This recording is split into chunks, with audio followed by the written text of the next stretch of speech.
자, 오늘은 더 깊이 세 번째 시간, 두 아들에게 바라는 것이라는 제목으로 하나님 말씀을 전하겠습니다.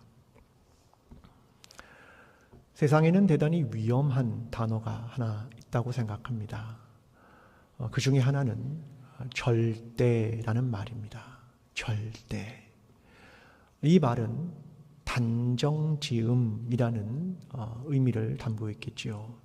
절대. 단정짓는 이야기는 대단히 위험한 이야기입니다.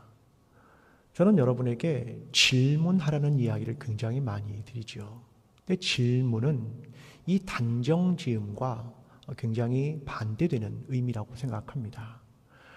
질문을 하는 이유는 진리가 무엇인지에 가까이 가보고 그것에 의심을 품어보고 그리고 진리를 찾아가는 과정, 그것을 가서 바르게 진리를 찾아보려는 과정과 노력이라고 생각합니다. 그래서 단정지음과 질문은 많이 다르지요. 저는 내년이면 목사가 된 지 30년 되는 때입니다. 그럼에도 불구하고 30년의 시간이 가까워왔지만 여전히 목사가 되어 간다라고 생각을 합니다. 나는 목사가 되었다라는 건 단정짓는 말이고 목사가 되어 간다라고 하는 것은 되어가는 존재라는 의미입니다. 하나는 완전한 존재라고 단정짓는 것이고 하나는 되어가는 존재라고 끝없이 스스로에게 질문한다, 그런 의미입니다. 우리는 교회에서 호칭을 갖게 됩니다. 항존직이 되면 호칭, 대부분의 사람들은 호칭이라고 하는 이름을 갖습니다. 그런데 그것을 받는 순간 다 된 줄 알고 무엇인가를 하려고 한다면 그것은 단정짓는 겁니다. 나는 그 직분을 시작할 때부터 그 호칭을 받을 때부터 되어가는 존재, 그게 시작이다라는 것을 마음에 담는 건 되게 중요합니다. 만약 어떤 사람이 자기를 완성된 존재라고 여긴다면 대단히 위험한 사람입니다. 자기가 생각하는 것이 다 옳다라고 여긴다면 대단히 위험한 사람입니다. 자기가 하는 것이 정답이라고 여기는 사람이 있다면 그들을 멀리 하십시오. 그들은 위험한 사람들입니다.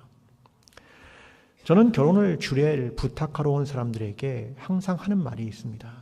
부부는 결혼식을 한다고 해서 부부가 되었다라고 말하지 마시고 되어가는 존재임을 인식하고 부부로 이제 시작한다라는 것을 잊으면 안 됩니다. 이 얘기를 자주 들려줍니다. 교회도 마찬가지이죠. 사람들이 나를 부르는 호칭과 나의 직분, 그것은 내가 무엇이 됐다는 것이 아니라 그때부터 시작하고 그렇게 되어가는 존재로 살아간다라는 것을 의미하는 말입니다. 그것에 대한 평가는 마지막에 이루어질 겁니다. 그 끝에서 나는 그런 직분과 호칭을 들을 만한 사람이었나? 그것은 그 마지막에 평가될 것입니다. 그래서 매일매일을 살아가는 나의 삶의 과정이 중요하고 내가 되어가는 존재라는 것을 잊으면 안 되는 것입니다. 자, 오늘 이런 관점에서 말씀을 나누어 보겠습니다. 예수님께서 성전에 들어가시러 가르치실 때 대제사장들과 백성의 장로들이 예수님께 다가와 물었습니다. 당신은 무슨 권위로 이 일을 행하며 누가 당신에게 이러한 권위를 주었습니까?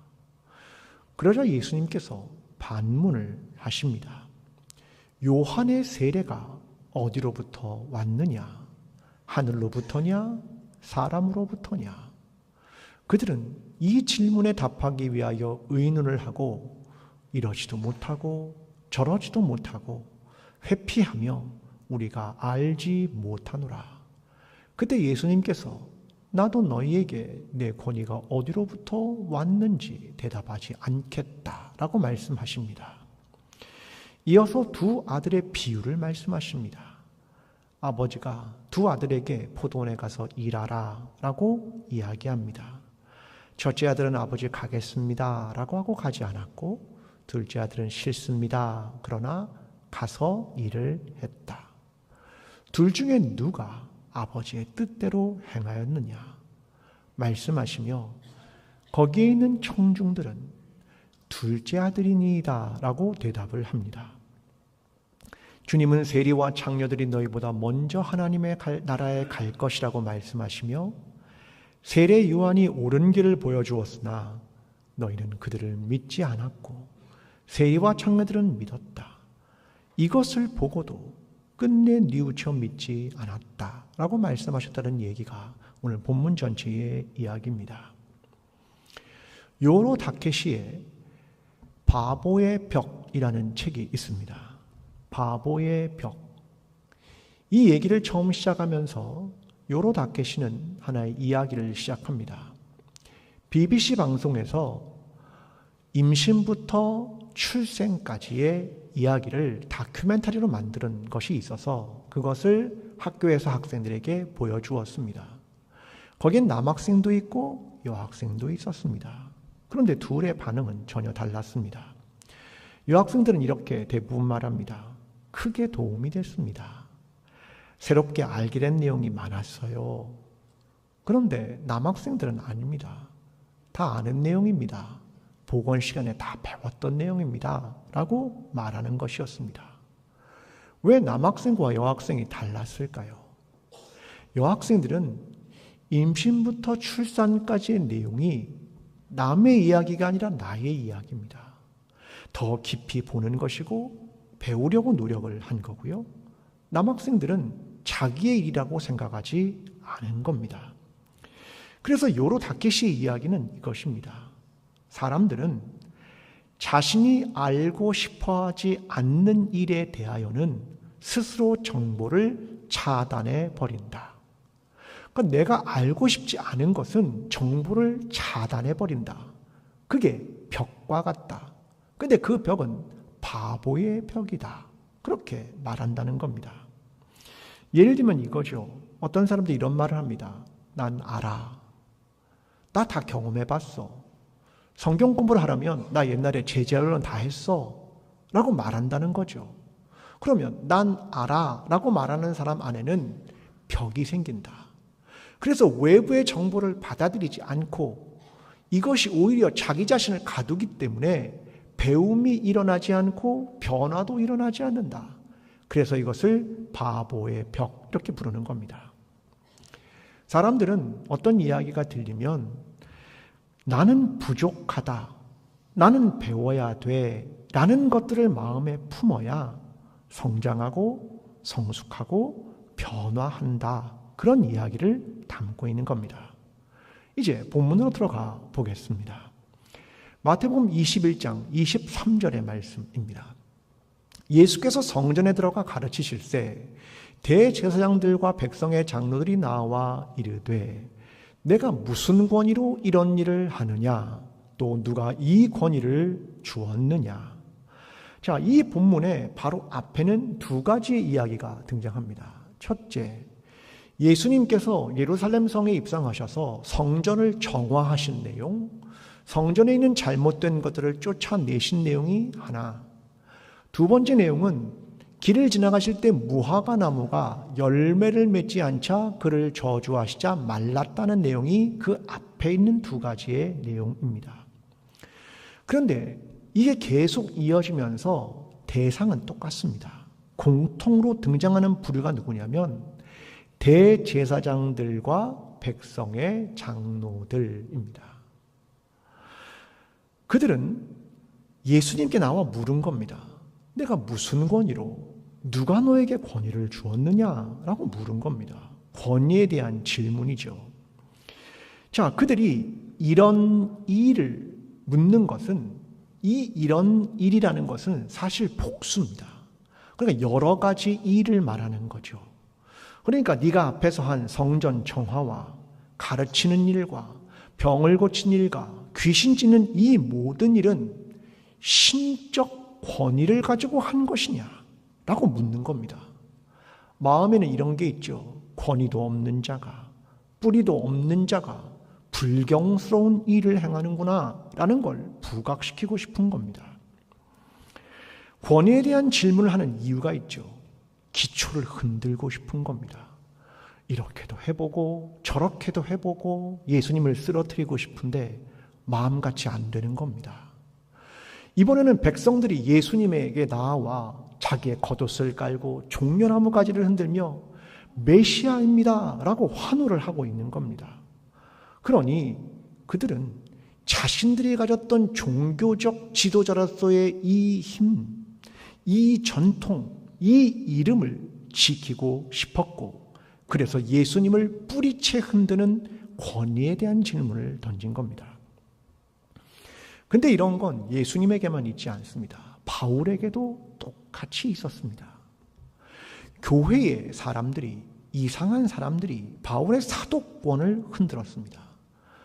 이런 말이죠. 너는 사도가 아니야. 그들이 말하는 건 이거죠. 너는 예수님이 살아계실 때 제자 중 하나가 아니었어. 그런 말입니다. 그러면 이렇게 반문할 수 있습니다. 유다는 제자이어야 합니까? 그는 사도이어야 합니까? 이런 질문을 할 수 있는 거죠. 원래 사도는 두 가지가 있으면 됩니다. 하나는 부활하신 주님을 만났는가이고 또 하나는 보내심을 받았는가입니다. 원래 사도의 뜻은 보내심을 받았다 그런 뜻이 있고, 그리고 부활의 주님을 만났습니다. 그러니까 바울은 사도인 겁니다. 고린도 교회가 바울의 사도권을 흔듭니다. 고린도전서 9장 1절. 내가 자유인이 아니냐? 사도가 아니냐? 예수 우리 주를 보지 못하였느냐? 주 안에서 행한 나의 일이 너희가 아니냐? 다른 사람들에게는 내가 사도가 아닐지라도 너희에게는 사도이니 나의 사도됨을 주 안에서 인친 것이 너희라. 고린도 교회의 사람들이 바울의 사도권에 대해서 문제 제기를 한 겁니다. 그런데 바울은 말합니다. 나는 부활의 주님을 봤어. 다른 사람들은 내가 사도가 아니라고 말할지 모르지만 너희는 아니다. 왜요? 고린도 교회를 바울이 세웠고 그리고 이후에 이 교회에서 목회를 하며 가르쳤다. 너희는 적어도 내가 사도가 아니다라고 말해서는 안 된다. 내가 사도인 증거 너희다. 그 얘기를 바울이 이어갑니다. 또 하나 바울은 부활의 주님을 만날 뿐 아니라 이방을 위해 보내심을 받았습니다. 정말 어이없는 건 이겁니다. 바울이 세운 교회, 그 이방 교회가 바울에 의해서 목회를 경험을 했던 그 교회가 바울의 사도권을 의심하기 시작했다는 거죠. 시비를 거는 겁니다. 갈라디아서 2장 8절. 베드로에게 역사하사 그를 할례자의 사도로 삼으신 이가 또한 내게 역사하사 나를 이방의 사도로 삼으셨느니라. 바울은 유대인을 위한 사도로, 자기는 이방인을 위한 사도로 하나님이 삼으셨습니다. 그 얘기를 하고 있는 겁니다. 사람들이 이렇게 바울의 사도권에 문제 제기를 하자 바울은 편지를 쓸 때마다 계속해서 말합니다. 로마서에서, 고린도전후서에서, 갈라디아서에서, 에베소에서, 골로새서에서 끊임없이 1장 1절에 반드시 들어가는 단어는 이겁니다. 예수 그리스도의 사도된 바울은, 이 일이 바울에게 얼마나 힘들었으면 편지를 쓸 때마다 예수 그리스도의 사도된 바울은 이렇게 쓰는 겁니다. 도대체 왜 예수님의 권위를 흔들려고 한 겁니까? 대제사장들과 장로들은 사내들인 의원입니다. 종교 지도자죠. 그들은 대제사장 혹은 장로 이런 호칭과 이름으로 불리웁니다. 그러니까 자기가 그런 이름으로 불리면 착각을 하는 겁니다. 내게 마치 신적인 권위가 있는 것처럼. 사실은 대제사장들이 당시에 로마 정부에 돈을 갖다 줬습니다. 그리고 대제사장으로 임명을 받았습니다. 참 이상한 건 대제사장들이라고 하는 복수입니다. 대제사장은 종신직입니다. 그러니 한 명밖에 없죠. 근데 성경은 대제사장들이라고 말합니다. 왜냐하면 성직 매매를 통해 얻은 자리이기 때문입니다. 근데 사람들이 자기를 대제사장이라고 불러주고 장로라고 불러주니까 마치 자기가 대단하다고 생각을 하는 거죠. 근데 예수님께서 예루살렘 성에 입성하시니 성전에 가서 환전상의 상을 뒤집어 엎습니다. 노끈으로 채찍을 맞들어 사람들을 쫓아내고 장사치들을 쫓아냅니다. 그리고 말씀하십니다. 내 집은 만민이 기도하는 집이다. 일컬음을 받을 것인데 너희는 강도의 소굴로 만들어 버렸구나. 주님은 파격적인 행보를 보이십니다. 종교 지도자의 입장에서는 이런 겁니다.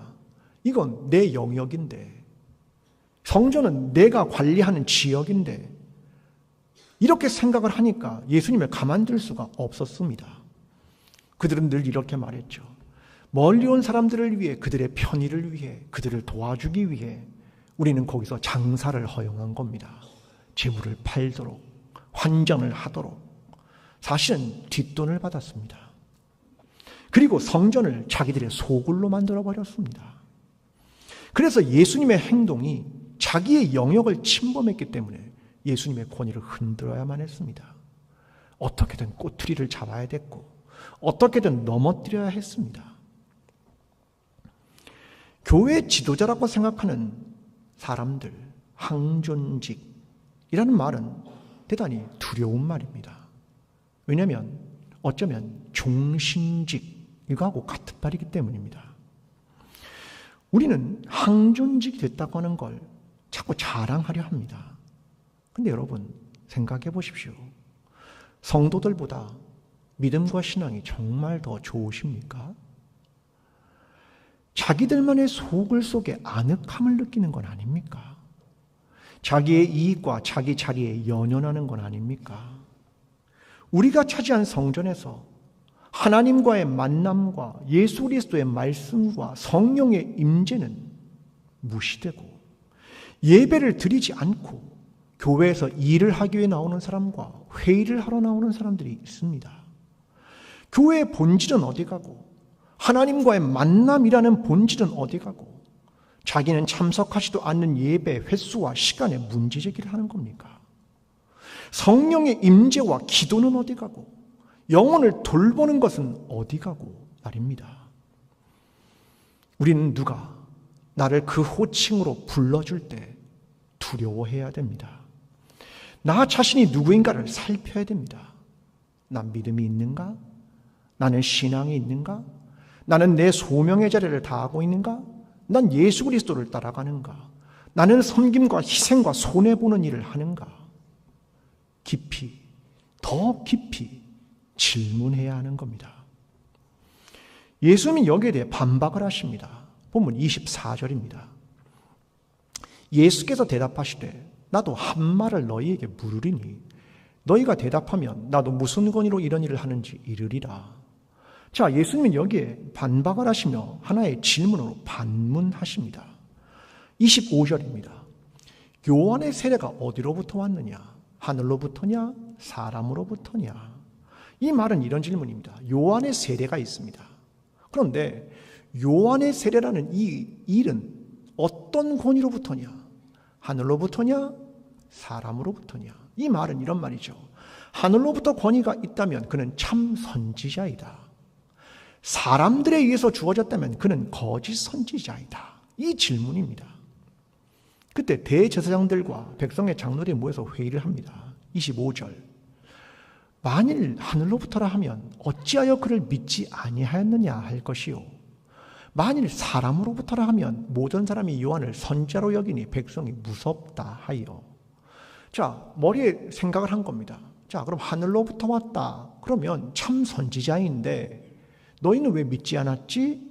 라고 말할 것이고, 사람으로부터 왔다 라고 말하면 거짓 선지자라는 말인데 백성들이 다 그를 참 선지자로 믿고 있으니까 백성이 두려운 겁니다.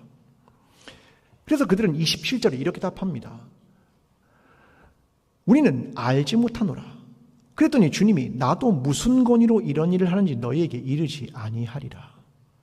그들이 덫을 만들었죠. 그런데 주님은 덫을 지혜롭게 피해 가십니다. 그러나 메시지는 명확합니다.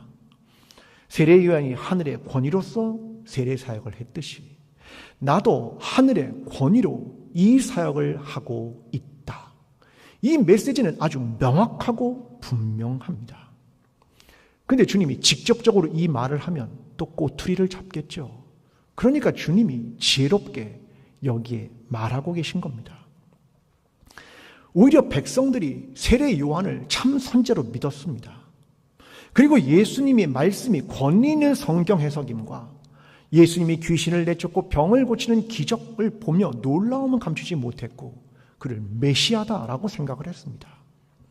종교 지도자들은 사내들인 의원들인 그들은 백성들보다 못했습니다. 불신앙 그리고 겁쟁이였습니다.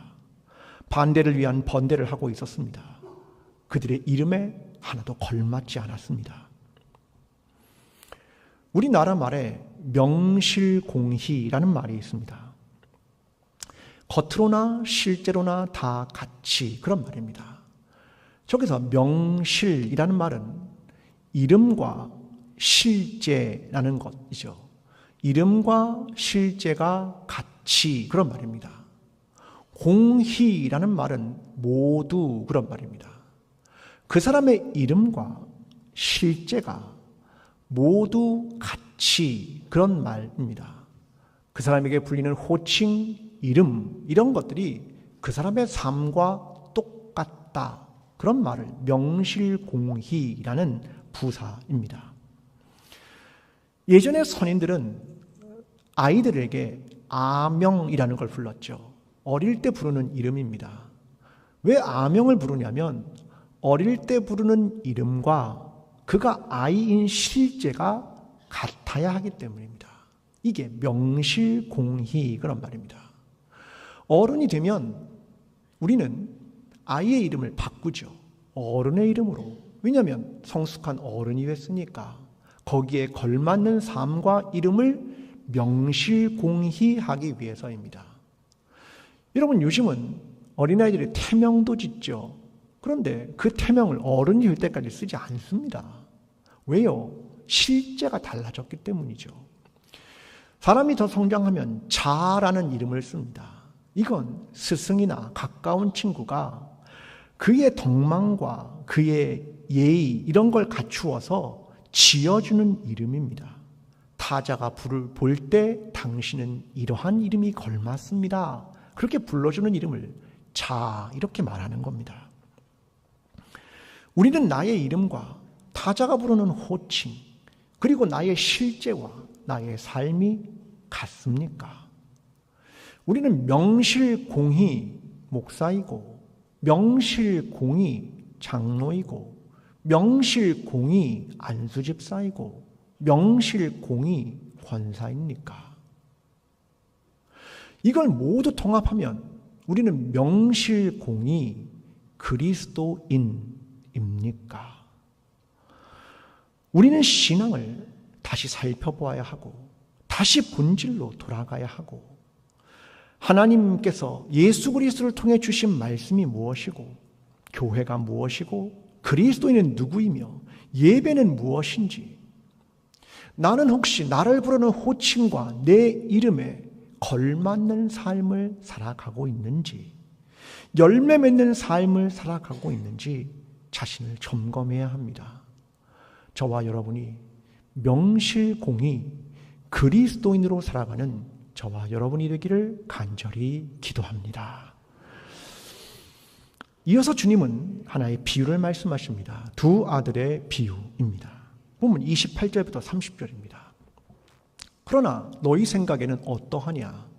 어떤 사람에게 두 아들이 있는데 맏아들에게 가서 이르되 오늘 포도원에 가서 일하라 하니 대답하여 이르되 아버지 가겠나이다 하더니 가지 아니하고 둘째 아들에게 가서 또 그와 같이 말하니 대답하여 이르되 실소이다 하였다가 그 후에 뉘우치고 갔으니 자, 두 아들을 비유합니다.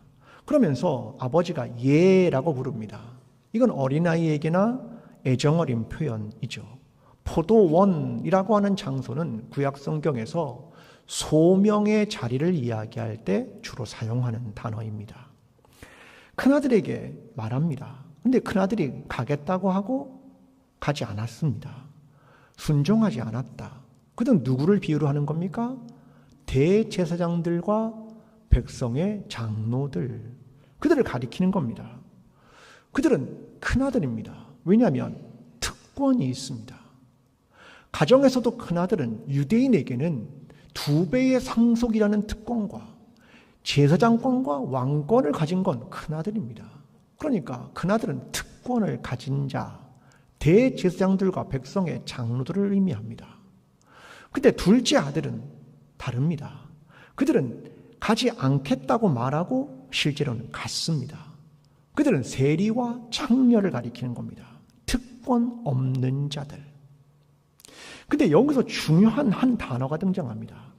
뉘우치다라는 단어입니다. 메타메로마이라는 단어입니다. 마음속에 있는 것을 바꾼다. 내가 가졌던 생각을 바꾼다. 이것이 회개라는 의미와 같습니다. 우리는 이 이야기를 잘 봐야 합니다. 왜냐하면 이 이야기를 듣고 있는 청중들이 있습니다. 이 청중들은 아까 있었던 이야기부터 계속 듣고 있는 사람들입니다. 그러니까 권위에 대한 이야기도 들었던 사람들이 지금 이 두 아들의 비유도 그대로 듣고 있는 겁니다. 근데 그 다음에 나오는 또 하나는 비유가 있습니다. 포도원 농부의 비유입니다. 결국 포도원 농부들이 주인의 아들을 잡아서 그를 내쫓고 죽였다. 그 이야기까지를 같은 청중이 계속 듣고 있는 겁니다. 주님은 이 청중들에게 질문을 하십니다. 31절입니다. 그 둘 중에 누가 아버지의 뜻대로 하였느냐? 이 청중에게 하는 질문입니다. 그들은 답합니다. 둘째 아들이니이다. 여러분, 상식만 있으면 되는 거죠. 아주 자명한 일이기 때문입니다. 청중의 지식의 고하와 경험치의 양과 그런 건 하등의 관계가 없이 상식만 있으면 되는 겁니다. 주님은 청중에게 물은 겁니다. 둘 중에 누가 아버지의 뜻대로 행했느냐? 둘째 아들이니이다.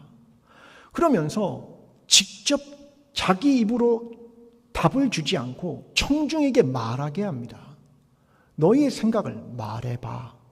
아주 상식적이니까 너희 입으로 표현해봐. 그런 말입니다. 자, 이렇게 한 이후에 주님이 31절에 이렇게 말씀하십니다. 예수께서 그들에게 이르시되 내가 진실로 너희에게 이르노니 세리들과 창녀들이 너희보다 먼저 하나님의 나라에 들어가리라. 자, 세리와 창녀들이 먼저 하나님 나라에 들어간다. 너희보다 먼저. 그런 말입니다. 그러면 이런 말입니까? 세리와 창녀들이 먼저 들어가고 대제사장과 백성의 장로들은 나중에 간다. 그런 말입니까? 아닙니다. 그 당시에 통용되는 예수님이 살아계실 때 했던 말은 아람어입니다. 구어를 다 아람어로 사용했습니다.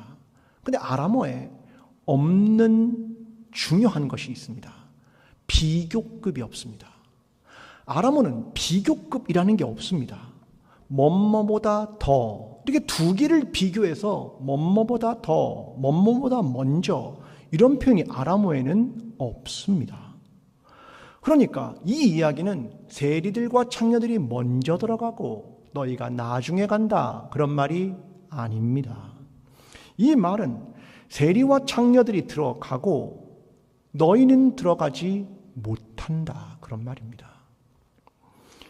우리는 생각합니다. 내가 불순종을 하더라도, 좀 죄를 조금 지었더라도 어떻게든 천국에 들어갈 수 있다고 생각합니다. 아무리 나쁜 일을 했더라도 예수 그리스도를 주님으로 고백하면 턱걸이라도 들어가겠지. 난 이미 천국 티켓을 받았잖아. 그렇게 생각을 하는 겁니다. 한국교회가 잘못 가르쳤기 때문입니다.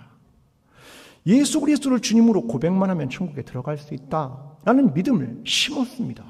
얼마나 쉽습니까? 믿음 생활하기. 입으로 한 번 뻥끗하면 끝인데요. 그 한 번의 입으로 뻥끗한 것으로 영원을 내가 하나님 나라를 살아갈 수 있는데요. 맞습니까? 또 한국교회는 기복신앙을 외쳤습니다. 결국 복을 받는다. 그러면 그 복은 세상과 다른 복이 아니었습니다. 그러면 세상과 교회는 똑같아지는 거죠. 다 기복신앙으로 말입니다. 한국교회는 더 큰 성장을 지향했습니다. 더 큰 교회, 더 메가처치. 우리는 내가 그동안 알고 있었던 것과 성경이 말하는 것을 더 깊이 봐야 하는 겁니다.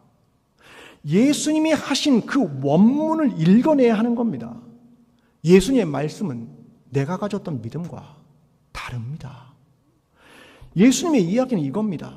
너희는 들어가지 못할 것이다. 마태복음 7장 21절 잘 알고 있습니다. 나더러 주여 주여 하는 자마다 다 천국에 들어갈 것이 아니요 하늘에 계신 내 아버지의 뜻대로 행하는 자라야 들어가리라. 이게 두려운 겁니다. 우리는 성경을 자기식으로 해석하고 자기 유리한 식으로 해석합니다. 그리고 거기서 위안을 받고 거기서 자기 최면을 겁니다. 그때 우리는 바보의 벽에 갇히는 겁니다. 신앙이 과연 그런 거였습니까? 초대교회 신앙 하나도 그렇지 않았습니다. 삶으로 몸부림치는 신앙이었고 하나님 나라의 백성답게 살고 그리스도인답게 살기 위한 몸부림이었습니다. 그게 초대교회 신앙인들이 가르쳐준 겁니다.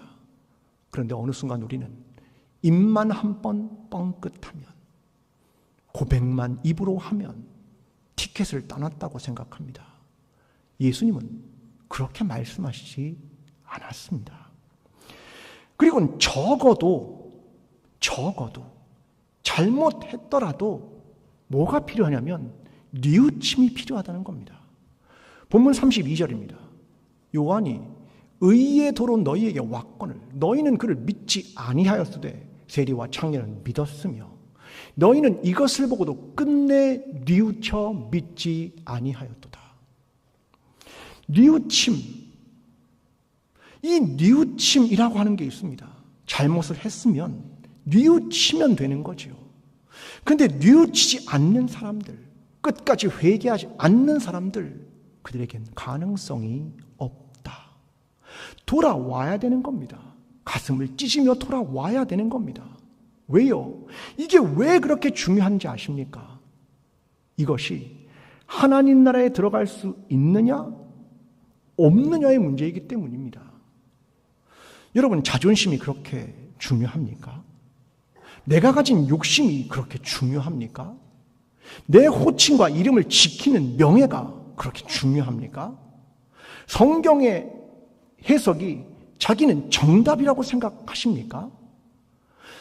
백성들의 시선, 타인의 시선이 두렵습니까? 어떤 문제냐면 하나님 나라에 들어가느냐, 들어가지 못하느냐의 문제라는 겁니다. 주님이 그래서 경고를 하시는 겁니다. 왠 줄 아십니까? 모두가 첫째 아들이든 둘째 아들이든 다 돌아오기를 원하시고 모두가 하나님 나라에 들어가기를 원하시고 그래서 지금의 상황을 뉘우치기를 원하시고 그게 아버지가 첫째 아들과 둘째 아들을 대하는 방식인 사랑이기 때문에 그런 겁니다. 군자표변이라는 말이 있습니다. 군자표변. 표범이 털가죽색을 자주 바꾸듯 군자는 잘못을 깨달으면 즉시 바로잡아 선으로 행한다. 그런 뜻입니다. 군자표변. 표범이 털가죽색을 자주 바꾸는 모양입니다. 그런데 군자. 우리는 군자는 어떤 진리를 알고 있고 대단한 존재이기 때문에 바뀌지 않는다고 생각을 합니다. 그런데 아니다. 군자는 잘못을 깨달으면 즉시 바로잡아 선으로 행한다. 이것을 군자표변 이렇게 말하는 겁니다. 군자는 깨달으면 바꾸는 겁니다. 뉘우침이라는 것을 가지고 선한 방향으로 바꾸는 겁니다. 이걸 우리식 표현으로 하면 그리스도인은 잘못을 깨달으면 뉘우치고 변하는 겁니다. 그게 그리스도인입니다. 안 변하는 게 좋은 사람, 그리스도인이 아니라 잘못을 깨달으면 뉘우치는 사람이 바로 그리스도인이다 라고 말하는 겁니다. 다시 바보의 벽 이야기로 돌아갑니다. 이 책의 저자는 이렇게 말합니다. 안다. 사람들이 내가 알아 라고 말하는데, 내가 안다라는 건 뭐냐면 근본적으로 암선고와 같다 그렇게 말합니다. 안다는 게 암선고와 같다? 이게 무슨 말이냐면, 어떤 사람이 치료법도 없는 암에 걸립니다. 앞으로 6개월밖에 못 산다. 그러면 그 사람이 바뀝니다. 그 사람이 사람들을 보고 사물을 보는 시각이 변합니다. 왜요? 나에게 남은 시간이 얼마 없으니까. 이게 알입니다. 알고 싶으면 우리가 암 선고를 받은 사람처럼 인생의 밑바닥까지 가서 모든 걸 내려놓을 때 사건을 보는 방식이 변하고 바뀐다. 그때 비로소 암이라고 하는 게, 알미라고 하는 게 우리에게 생긴다. 그런 말입니다. 그리스도인에게 적용하면 이런 거죠. 그리스도인은 매일매일이 종말이다. 오늘이 마지막 날이야. 그렇게 살아가는 겁니다. 이걸 종말신앙이라고 하죠. 이러한 마음이 있을 때 오늘 하루를 실현된 종말론을 가지고 살아볼 수 있다는 겁니다. 여러분, 오늘이 마지막이라면 한 사람의 그리스도인으로 어떻게 사시겠습니까? 구원의 소망을 가진 자로 어떻게 사시겠습니까? 그래야 우리는 진정한 알미라는 걸 경험할 수 있다. 그런 얘기입니다. 예수님의 말씀은 이 두 아들에 대한 이야기로 나아갑니다. 모두가 하나님의 뜻을 행하고 하나님 나라를 들어가길 원하셨죠. 그나들이 망가져 버렸습니다. 근데 주님은 혹독하게 말씀하십니다. 왜냐하면 뉘우치고 돌아오기를 원하기 때문입니다. 하나님은 그때 그가 뉘우치고 돌아오면 하나님은 하나님의 마음을 돌이키시는 하나님입니다. 그래서 성경에서 땅에서 풀면 하늘에서도 풀릴 것이요, 땅에서 묶으면 하늘에서도 묶인다 라는 이야기를 해주신 겁니다. 하나님은 마음을 돌이키실 준비가 되어 있습니다. 근데 선행되어야 할 것은 우리가 마음을 뉘우치고 삶을 뉘우치는 것, 그것입니다. 우리 모두는 예수님의 말씀을 듣는 청중입니다. 오늘 예배의 자리는 하나님의 말씀에 귀를 기울이는 자리입니다. 그리고 변화를 시작해야 하는 자리입니다. 우리가 평생 하나님 말씀을 드렸는데 뉘우침과 변화가 없다면 내 마음의 숫자는 제로입니다. 어떤 아무리 큰 예수 그리스도의 말씀이 주어져도 내 마음과 곱하기를 하면 그냥 0입니다. 그래서 뉘우침도 없고 변화도 없는 겁니다. 중요한 건 내 마음이 제로가 아니어야 되는 겁니다. 어떤 사람에게 하나님 말씀을 들려줘도 우리의 마음의 변화가 필요하지요. 사랑하는 성도 여러분, 이제 예수님의 말씀을 향해 우리의 마음을 열고 우리의 양심과 성령님의 말씀에 민감하십시오. 상식적으로 생각하고 믿음을 선택하십시오. 순종할 것인가? 불순종할 것인가? 하나님 나라에 들어갈 것인가? 들어가지 못할 것인가? 그 문제입니다. 여러분 모두가 예수님의 말씀을 듣고 뉘우치고 돌아오는 저와 여러분 광주제일교회가 되기를 간절히 축원합니다.